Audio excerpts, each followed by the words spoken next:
7월 16일 수요일 새벽 우리가 함께 묵상하신 하나님의 말씀은 요한계시록 11장 1절에서 13절 말씀입니다. 우리 같이 한 목소리로 읽겠습니다.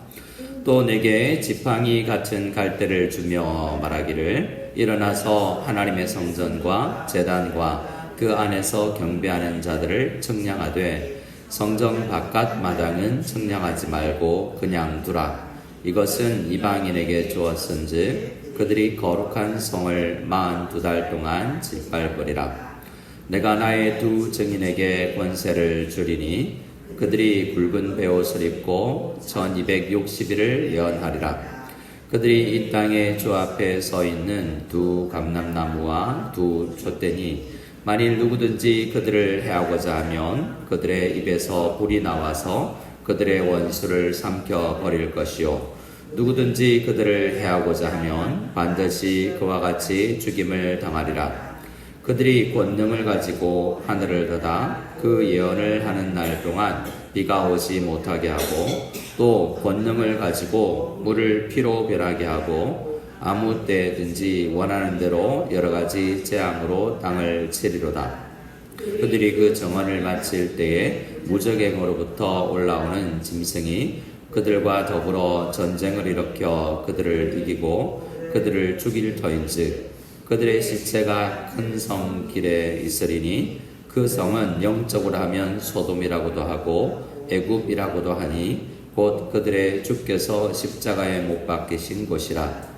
백성들과 족속과 방언과 나라 중에서 사람들이 그 시체를 사흘 반 동안을 보며 무덤에 장사하지 못하게 하리로다.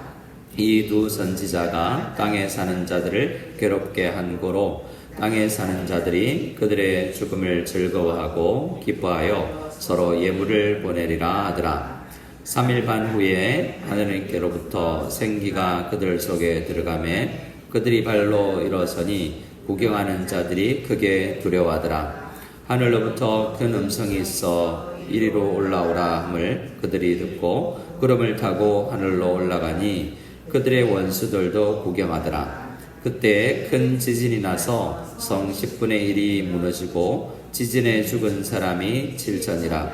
그 남은 자들이 두려워하여 영광을 하나님께 돌리더라. 아멘. 요한계시록에서 우리가 묵상하고 있는 어제 오늘 묵상을 시작한 10장, 11장 그리고 한 15장까지가 요한계시록의 메시지의 핵심이라고 할 수 있습니다. 그 핵심은 뭐냐 하면 핍박의 때, 어려운 때, 힘든 고난의 시기를 교회가 견디고 있고 그 교회가 하나님의 사명을 잘 감당하고 있고 결국은 이기더라라는 것입니다. 오늘 말씀에 보면 두 증인 나오는데요. 두 감람나무와 또 두 촛대라고 이야기하는 이것은 그 사명을 감당하는 우리 곧 교회를 이야기합니다. 그들은 하나님으로부터 권능을 받고 능력을 받아서 그 사명을 잘 감당하다가 어떤 증인들은 죽임을 당하기도 합니다. 근데 죽는 것도 완전히 죽음이 아니라 주님의 안에서 자다가 3일 반 만에 부활하여 우리 예수님처럼 승천하게 되고 하늘로 가게 되는 놀라운 권세를 가진 공동체, 그 공동체가 우리 교회 공동체입니다. 우리가 그 두 증인의 사명을 잘 감당해야 될 텐데 이 말씀이 우리에게 우리 증인과 같은 우리 공동체에게 큰 힘을 줄 수 있기를 소원합니다. 어제 10장 말씀에 보면 힘센 다른 천사가 나타나서 이 두루마리를 가지고 있죠. 근데 그 두루마리는 이전에는 7개의 인으로 봉인되어 있었는데 이제 펴져 있고 또 근데 특이한 것은 그 두루마리와 다른 것은 작다라는 것입니다. 두루마리가 펴져 있는데 작은 두루마리예요. 근데 그 작은 두루마리를 가진 사도 요한은 이제 그 두루마리를 받고 먼저 우리 교회를 대표하여서 그가 증인으로 부름을 받습니다. 그래서 어제 우리 본문은 천사에게서 힘센 다른 천사의 모습은 마치 예수님 같고 하나님 같은 모습입니다. 그래서 하나님이든지 혹은 천사를 모양인데 어떤 천사와도 비교되지 않을 정도로 예수 그리스도와 가까운 그러한 놀라운 능력을 가진 그 천사에게 두루마리를 받아서 두루마리를 먹어버리죠. 근데 그 두루마리를 먹었을 때 아멘 정말 감사한 복음입니다 했지만 실천하며 사명을 감당할 때는 쉽지는 않다라는 것이 달고 쓰다라는 것에 있었습니다. 11절, 어제 말씀 11절만 한 번 더 읽어볼까요? 11절 말씀을 10장 11절 말씀을 읽어보겠습니다. 그가 내게 말하기를 내가 많은 백성과 나라와 방언과 임금에게 다시 예언하여야 하리라 하더라. 사도 요한도 선지자로서 하나님 앞에 사명을 받는데 그 사명은 작은 책을 묵상하면서 힘이 나오는데 책은 엄청 작은 같은데 그 능력은 그 힘은 엄청나게 커서 많은 백성과 나라와 방언과 임금에게 선포하면 임금들도 그리고 많은 나라와 백성과 방언에서 그 말씀에 힘이 있어서 주님께로 돌아오는 세상 나라가 점점 하나님의 나라가 되는데 무엇이 그 기능을 합니까? 하나님의 말씀, 두루마리에라는 그 말씀이 나에게 쓸지라도 쓴 것을 이겨낼 수 있는 힘을 말씀이 주고 그 말씀을 전하는 이 선지자와 같은 교회 공동체, 말씀을 선포하고 복음을 증거하는 우리 성도들을 통해서 세상 나라가 변하여서 교회가 되는 모습을 우리는 볼 수 있고 이 15장까지의 말씀에서 보는 겁니다. 쉽지 않을 것이고 쓸 것인데 그 쓴 것을 이겨낼 수 있는 힘이 달디단 말씀에서 나온다고 생각하고 말씀을 그냥 읽고 공부하는 것이 아니라 먹고 마시고 내 것이 되게 하고 묵상하게 하고 정말 하나님의 말씀이 내 속에서 살아 움직일 수 있는 역사가 우리 모두에게 있기를 소원합니다.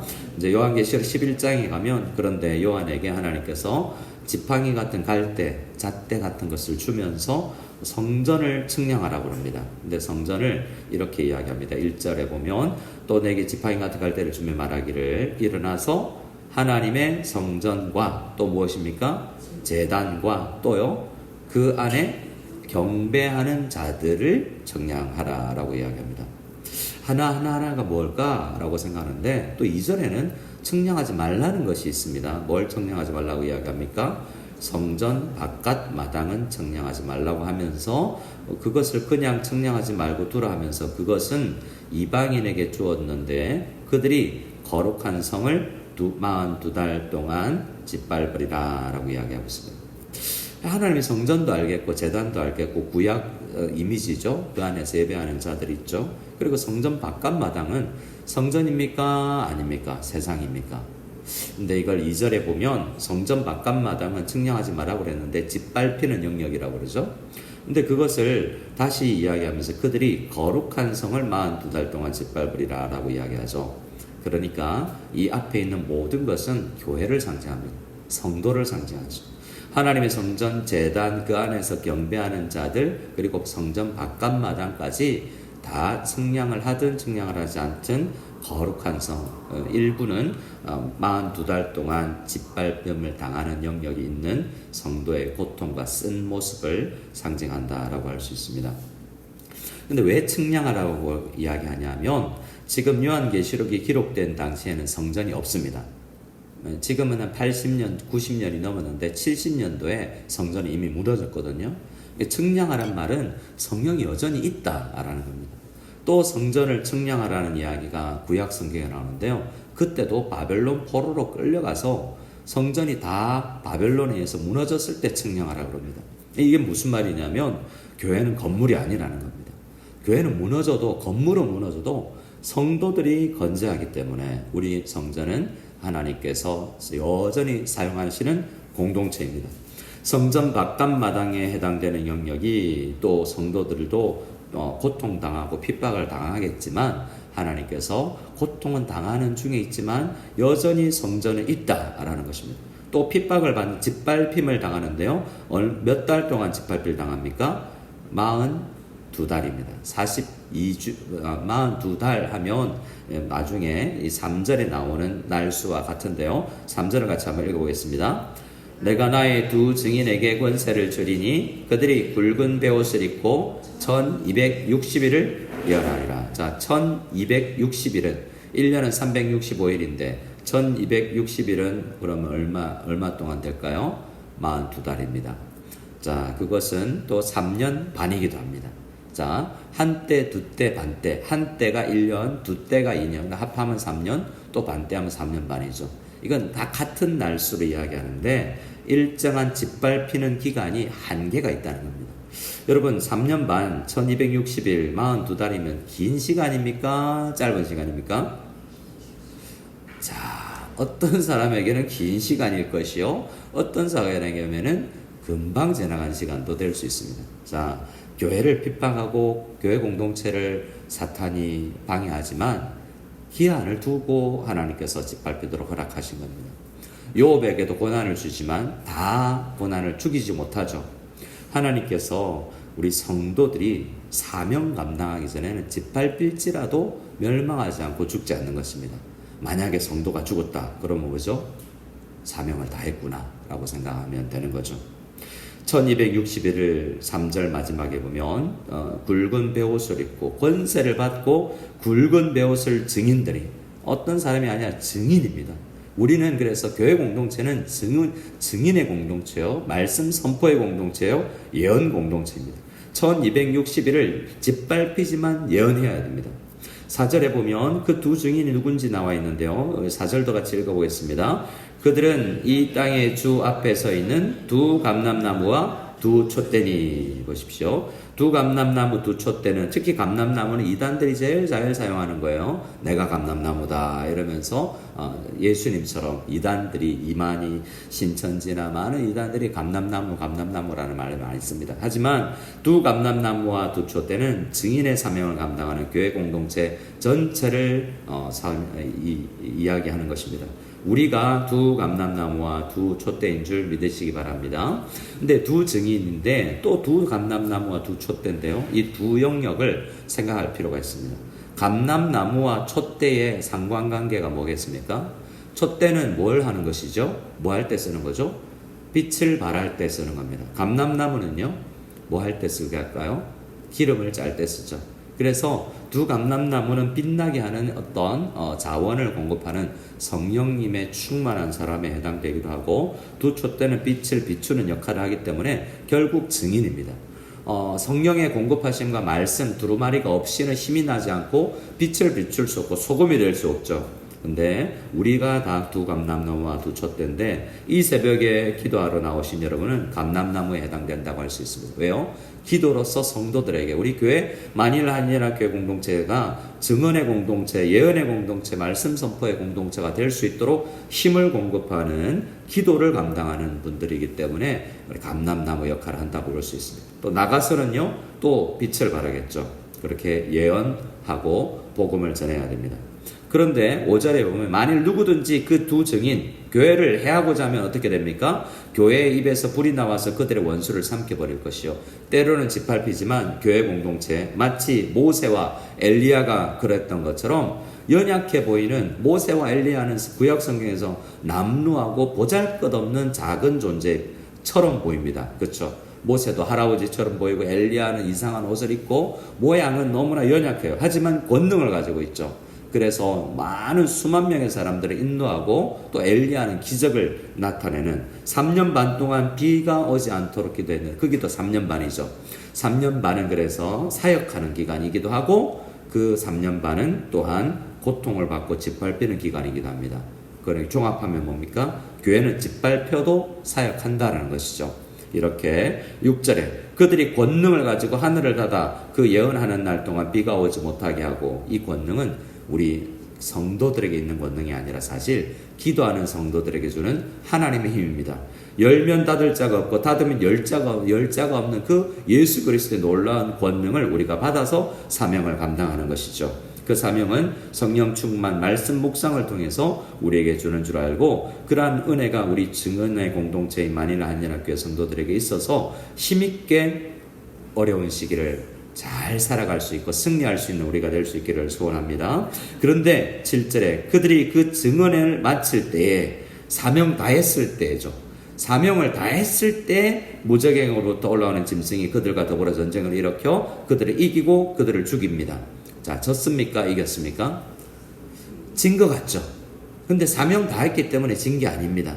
짐승이 올라와서 우리를 죽일 수 있는 때는 그 우리가 사명을 마쳤을 때, 증언을 마칠 때입니다. 8절에 그들의 시체가 큰 길에 있으리니 그 성은 영적으로 하면 소돔이라고 애굽이라고도 하고 예수 그리스도께서 십자가에 못 박히신 골고다 같은 곳인데, 자, 예수님이 십자가에 죽으셨죠. 지셨습니까? 이겼습니까?